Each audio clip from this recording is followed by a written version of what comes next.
IKEA is expensive. That is what everyone told us in Turkey after we decided to buy furniture here. My husband and I moved to an empty apartment in Antalya, so we needed to get some furniture. Of course, as every foreigner, we decided to go directly to IKEA, but that was truly a wrong decision. We were looking for a sofa and a bed, so we found each for $700. The bed was extremely simple and made of wood, and the mattress was super uncomfortable. The sofa was looking nice, but also it was simple.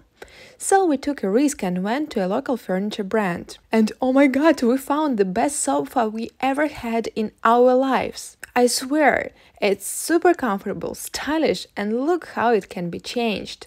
This sofa costed us $750. Also, we found amazing bed. It has storage inside, so I can put my things there, and it has awesome quality and the orthopedic mattress. The price for this bed was $920, but come on, this mattress worth it. So yep, the quality of local brands in Turkey can be much better than IKEA, and the price will differ, but not a lot.